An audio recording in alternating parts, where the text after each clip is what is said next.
Pregoneros, bienvenidos a una nueva transmisión más. Es un placer estar nuevamente con ustedes. Servidor Aaron Rodríguez, transmitiéndoles desde el día de hoy. Nos encontramos iniciando la semana y de igual forma el mes. Nos encontramos en este 1 de julio del 2024. Si nos estás viendo por primera vez, muchísimas gracias por tu tiempo y por tu espacio. Solamente pedimos el apoyo con la suscripción para que cada día podamos ser más en esta gran familia pregonera. Señores, vámonos de lleno a la información. Pues se volvió a encender la mesa de debate por este tema que está siendo prioridad en estos últimos días, y es la reforma al Poder Judicial. Dicho sea de paso, la semana pasada se llevó a cabo el primer foro en donde vimos a estos 11 ministros dando su punto de vista, y de igual forma como a algunos le terminaron cerrando el hocico. Pues, ¿cómo ven ustedes que ahora se encendió este tema, y sobre todo en esta mesa, por la participación de Javier Marín Reyes, que es, y ustedes lo van a escuchar ahorita, parte de la UNAM, en donde el mismo Israel Zamora del Senado simplemente le tuvo que callar el hocico? Y es que también hubo la participación de la magistrada María Elena Molina, presidenta del Consejo de la Judicatura Federal.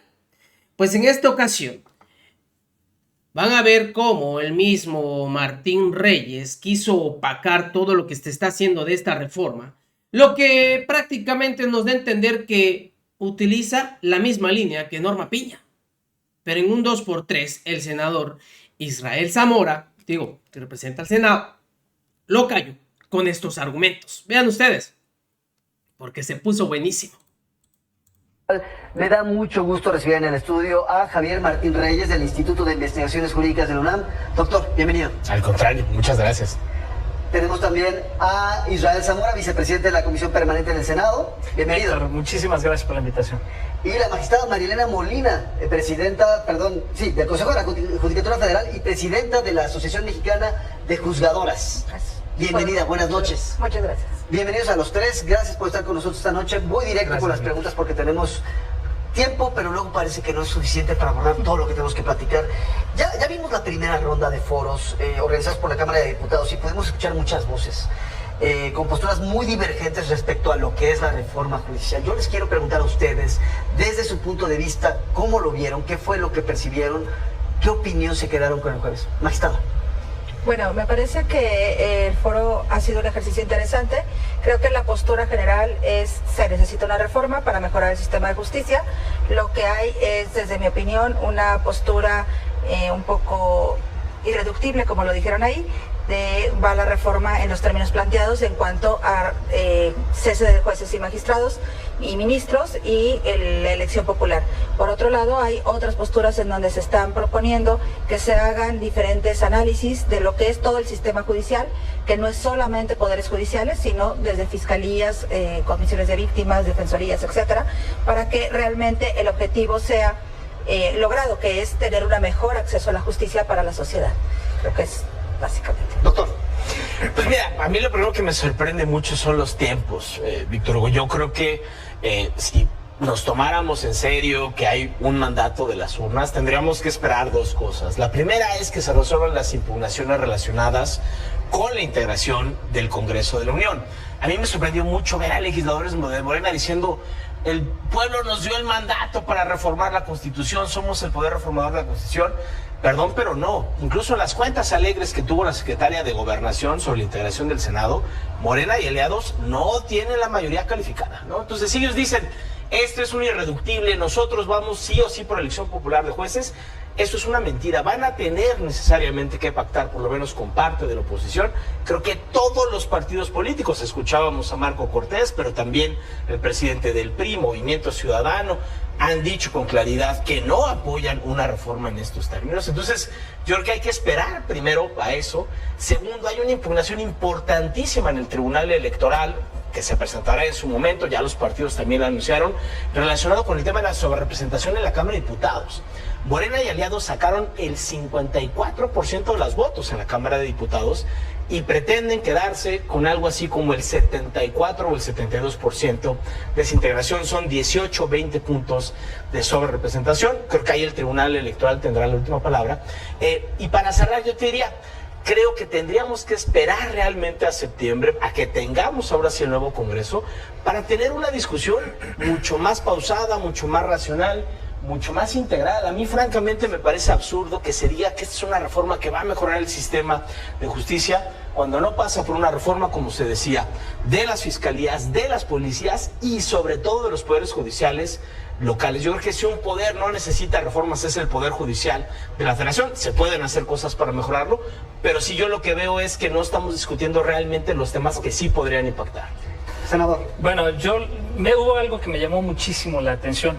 Ningún ministro defendió de manera institucional la figura del ministro o su elección por voto popular. Si te das cuenta, analiza a todos los ministros que participaron y no hubo uno solo que manifestara de manera expresa que esté en contra de que los ministros sean elegidos.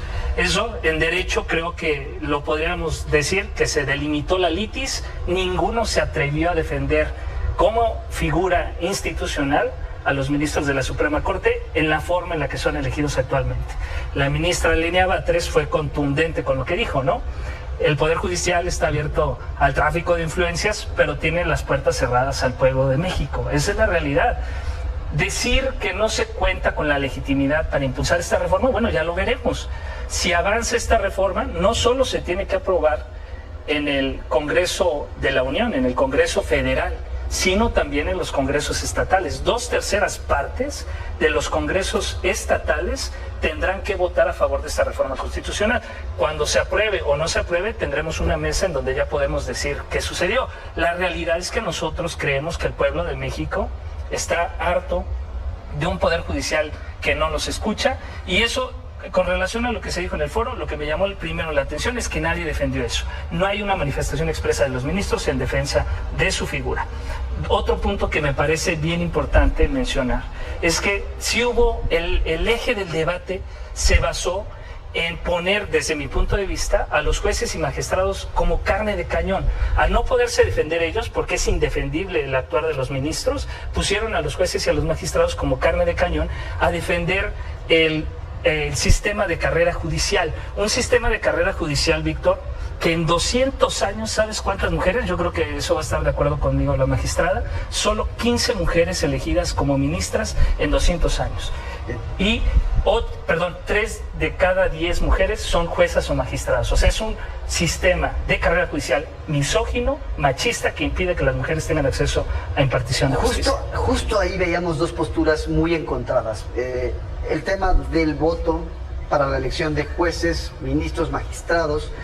Había la advertencia, digamos, por parte de Morena, por parte de Lenia Batres, hemos escuchado que esta reforma lo que quería es romper el control que tienen poderes fácticos, así lo plantea ella, sobre el Poder Judicial. Pero a la par también tenemos la advertencia que han hecho varios académicos, entre usted, doctor, respecto a lo que esto significaría en términos de que permitiría que poderes fácticos se apropiaran también del Poder Judicial, es decir, de jueces que van a tener que salir a financiar sus campañas. ¿Sabes? Son dos posturas, pues, recuperando la palabra, irreductibles aparentemente. Ahí yo les quiero preguntar a ustedes su opinión respecto al tema y si hay una conciliación posible, pues en un elemento que ya Morena dejó en claro, no se va a tocar.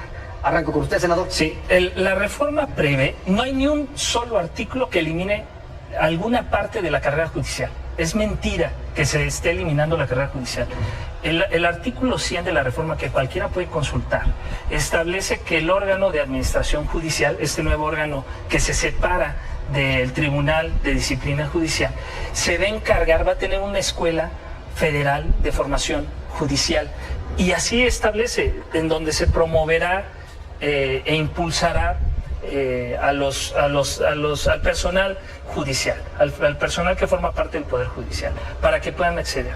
Ahora, se le va a dar al Poder Judicial una facultad que actualmente no tiene, que es de hacer la propuesta de los de los ministros de la Suprema Corte, y también se va a respetar el hecho de que, con base en lo que ellos quieran, puedan hacer propuestas para jueces y magistrados. Otro punto importante, actualmente decir que los ministros o jueces están blindados al crimen organizado, por ejemplo, para decirlo más claro, es absurdo. Es decir una verdad que no considera la ciudadanía. O sea, el pueblo mexicano considera, según las encuestas que hemos visto, que o son muy corruptos o todos son corruptos, o muchos son corruptos o todos son corruptos, según las encuestas que presentó, por ejemplo, Demotecnia, que desde mi punto de vista es una encuestadora muy seria. Entonces, evidentemente hay que hacer alguna modificación, y yo lo que creo es que más bien se blinda más con esta reforma a la intromisión de factores de poder en el Poder Judicial. Doctor, usted tiene una opinión muy distinta respecto a eso, lo he estado viendo en otros programas, se ha referido justo a este tema. Sí, a ver, yo diría tres cosas muy rápidas. La primera es que yo no sé qué foros vio Israel, porque es clarísimo que hubo muchos ministros de la Corte que dijeron con toda claridad que había que defender a la institución. Javier, cualquier persona que nos esté escuchando puede ponerlos. La intervención de Javier Lainez, la intervención de la ministra Piña, la intervención del ministro Alfredo Gutiérrez Ortiz Méndez. Es decir, la evidencia está ahí, pero creo que vale la pena aclararlo. Segundo, decir que no hay una afectación a la carrera judicial a mí me parece francamente absurdo, porque se está cambiando el método de designación de los puestos que culminan la carrera judicial, que son precisamente jueces de distrito y magistrados de circuito. Lo que propone esta iniciativa es un mecanismo netamente o principalmente político, incluso para la postulación. No es que cada persona pueda levantar la mano y decir, yo quiero ser ministra, quiero ser jueza, quiero ser magistrada. No, van a ser órganos mayoritariamente políticos, Cámara de Diputados, Senado y Presidencia de la República, quienes de manera absolutamente discrecional dirán quiénes pueden competir. Entonces creo que sí hay una afectación muy clara a la carrera judicial. Y yo creo que el método que tenemos hoy para el caso de ministras y ministros, Víctor Hugo, es un método muy malo. ¿Por qué? Porque le da mucho poder al presidente de la República, o en este caso a la presidenta de la República. Creo que habría que cambiar ese método, pero la verdad es que lo que se está poniendo sobre la mesa es un método todavía peor. Tú imagínate nada más la cantidad de intereses partidistas, económicos, incluso del crimen organizado, que se podrían colar en esas elecciones. Yo creo que, de nueva cuenta, tenemos un método perfectible, pero lo que se nos está poniendo sobre la mesa es algo muchísimo peor, ¿no? Ahora voy con la opinión de alguien del Poder Judicial, magistrada. Gracias. Bueno, a mí me parece que toda esta reforma y toda esta discusión parte de muchos argumentos falaces. Y creo que vale la pena para el conocimiento de la sociedad que se aclaren. Primero, decir que no se defendieron las figuras de los ministros y que entonces es como que nos están poniendo como carne de cañón a jueces y magistrados. Habría que aclarar una cosa, la reforma no es para los ministros. La reforma es para todo el Poder Judicial de la Federación, y no es que nos pongan de carta de cañón o no, es que somos casi 1.700 personas juzgadoras, sin contar ministros y ministras, y solamente hay 11 ministros y ministras. Entonces, a mí me parece que incluso institucionalmente es mucho más interesante saber cómo defendieron los ministros, las ministras, los consejeros de la Judicatura, a quienes formamos parte del grueso de los juzgadores federales. Entonces, me parece que no hay que señalar como si fuera al revés la reforma, porque así está propuesta. Y luego cuando se habla del tema de paridad de género, que es totalmente cierto, nada más que la reforma la borró. Entonces en la iniciativa de reforma no dice una sola palabra respecto a que tenemos que tener paridad de género en cuanto a juezas y magistradas, pero además se habla de una cuestión muy falaz, que 200 años solamente 15 ministras y que somos solamente menos del 30%, sí, nada más que hace menos de 100 años que no teníamos ni voto ni derechos políticos. Entonces ese tema que tiene que ver con el constituyente es algo de un muy reciente reconocimiento de nuestro país, y entonces no hay que hablar de 200 años cuando tenemos menos de 100 años con derechos políticos reconocidos. Y finalmente, cuando se habla de que si somos o no corruptos y la sensación que hay respecto de las encuestas, es que no es solo una sensación. O sea, este tema de la corrupción para todas las personas y todos los servidores públicos tiene que ver con pruebas. Cuando somos carrera judicial, cuando hablamos de las personas juzgadoras resolvemos controversias. Eso quiere decir que el 50% de las personas que llegan con nosotros pierden el asunto. Porque así es, hay dos partes, tenemos que resolver a favor de una, conforme al expediente. Cuando las personas pierden, comúnmente sienten que hay corrupción, porque perdieron. Y ese es un falso discurso que también se ha manejado. Y si me permiten nada más como último tema, es que cuando hablamos de carrera judicial, actualmente la carrera judicial está reforzada con la reforma que incluso promovió el entonces presidente de la Suprema Corte, el exministro Saldívar, y que fue resuelta por la legislatura actual. En 2021 se reforzó carrera judicial. Carrera judicial comienza con oficiales administrativos y termina con magistrados. No incluye ministros, Pero cuando hablamos de corrupción, habría que tener un poco más de cuidado. No solamente se trata de qué se siente, porque claro, la sociedad tiene una sensación ciertamente de impunidad. Esa es la que tendríamos que verificar y analizar. Okay. Y no está solo en el Poder Judicial. Para que tengamos la equidad claro. de tiempo. Senador, no sé si quiere contestar directo a esto o nos vamos a la pregunta sobre progresividad. Yo creo que es importante, porque este es el tema medular que más se debatió, la carrera judicial, la forma en la que son designados. Por supuesto que nosotros no generalizamos, decimos que todos los jueces y magistrados son corruptos. Al contrario, nosotros creemos que hay que fortalecer al Poder Judicial utilizando a los jueces actuales y a los magistrados, pero sometiéndolos a un voto popular en donde se cumple el artículo 39 constitucional, que establece que el poder soberano reside originariamente en el pueblo de México. Segundo, no es posible que hablemos de una carrera judicial adecuada cuando hay una familia actualmente en el Poder Judicial en donde 69 miembros de esa familia forman parte del Poder Judicial. Hace 2 años había 75 de una misma familia. El tema del nepotismo. Claro que sí, el nepotismo parece ser un requisito indispensable, tener un parentesco con algún juez para que pueda ser. Hay un dato de que 1 de cada 2 jueces tiene hasta 2 familiares en el Poder Judicial. Ahí lo corto.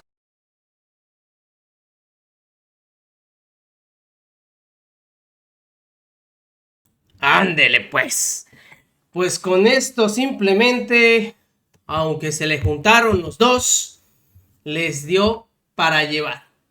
Buena mesa en donde vimos a Israel Zamora simplemente callarle a estos dos por estar defendiendo el Poder Judicial, el actual. No, bueno. ¿Qué les parece, señores? Y esto todavía está iniciando. Nos vemos, que sigan pasando un excelente día. Servidor Irving Rodríguez, transmitiéndoles desde su canal. Recuerden, señores, la información está ahí y depende de todos nosotros el pregonarla. Nos vemos en una siguiente emisión.